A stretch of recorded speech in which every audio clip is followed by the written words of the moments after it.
Solution ঠিক হবে। সারা পৃথিবী জুড়ে যখন এটা প্রতিবাদ হচ্ছে, সলিউশন না হয়ে থাকতে পারে না। সলিউশন ঠিক হবেই। সারা পৃথিবী জুড়ে প্রতিবাদ চলছে, আর এরকম ধরনের ঘটনা আমার মনে হয় ভারতবর্ষে কেন সারা পৃথিবীর ইতিহাসে হয়নি, যে একজন ডাক্তারকে ওপরে উঠে রেপ করে তারপরে মার্ডার করেছে।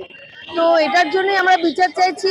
দেখো, আমরা শিল্পী মানুষ, আমরা কোন সরকার এলো, কোন সরকার গেল, কোন সরকার থাকলো সেসব আমাদের জানার দরকার নেই।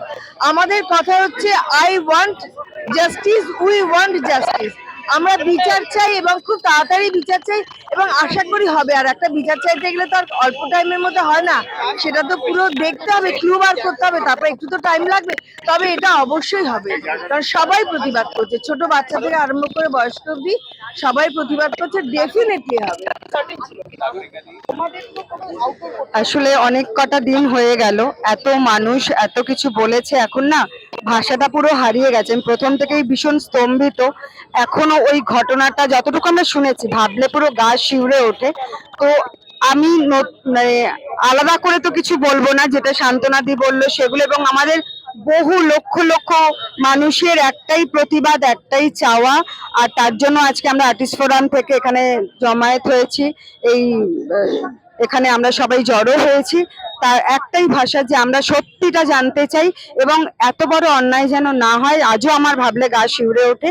এটা যেন ঠিক ভাবেই যে প্রতিবাদ এত লক্ষ লক্ষ মানুষ করছে, তার যেন একদম ঠিক মানে শাস্তি বা বিচারটা হয়, সেটার জন্যই আশা করে থাকবো সবার কাছে।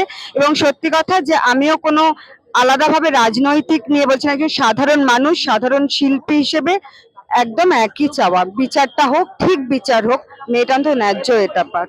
নাইট শিফট এবং সেই নাইট শিফটে যাতে মেয়েরা কম কাজ দেওয়া হয় এরকমভাবে বলা ক্ষেত্রে দাঁড়িয়ে কি তাহলে ক্ষেত্রে তাহলে কি নাইটে মেয়েরা কম কাজ করবে বা এরকম কোনো কিছু? এটা কি করে সম্ভব? এটা কি করে সম্ভব? আমরা তো ছোটবেলা থেকে ইন্ডাস্ট্রিতে আছি, আমরা তো রাতের পর রাত জেগে কাজ করেছি, মাঝরাতে বাড়ি ফিরেছি। আর এখন কি করে এটা পরিবর্তন হবে? রাত্রিবেলা কেউ কাজ করতে পারবে না, এটা কোনো হয় নাকি? আর এখন ইয়াং ছেলে মেয়েরা আছে, এত ছেলে মেয়েরা আমাদের ইন্ডাস্ট্রিতে কাজ করছে, সবাইকে অনেক দূর থেকে আসে, সবাইকে অনেক রাতে ফিরতে হয়। এটা কখনো ঠিক না, রাত দিন সবই মেয়েদের। এটা কোনো হয় নাকি যে মেয়েরা রাতে কাজ করতে পারবে না?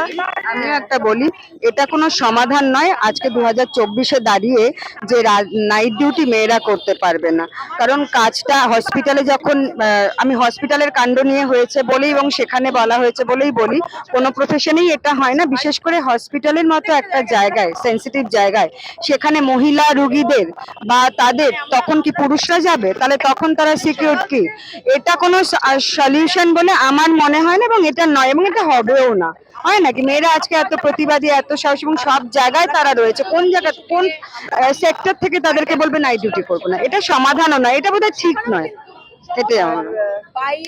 আর সব থেকে বড় কথা আমি বলতে পারি, যেটা আমার মেয়ে ডাক্তার, সরকারি হসপিটালে কাজ করে, আমি তো ভাবতেই পারি না যে রাত্রিবেলা মেয়েরা কাজ করতে বেরোবে না। আমার মেয়েকে তো মাঝরাতে বাড়ি ফিরতে হয়, তাহলে তো ওকে রুগী না দেখে সন্ধ্যের মধ্যে বাড়ি ফিরে আসতে হবে, এটা তো সম্ভব না। আর যে কোনো প্রফেশনে মেয়েরা কখনো এটা মানে মেয়েদের ক্ষেত্রে নিয়ম করা উচিত না যে মেয়েরা রাতে বেরোতে পারবে না, মাঝরাতে হবে না কাজ, এটা কোনো সম্ভব না। এটা আমাদের সমাজের পরিবর্তন চাই, সার্বিক পরিবর্তন চাই। আমরা চাই সমাজটা যেভাবে, আমরা চাই সমাজটা যেভাবে কলুষিত হয়ে যাচ্ছে দিনের পর দিন, সেই সমাজের পরিবর্তন। সবাই একযুগে চাই সমাজের পরিবর্তন, এবং এটার বিচার তো চাই।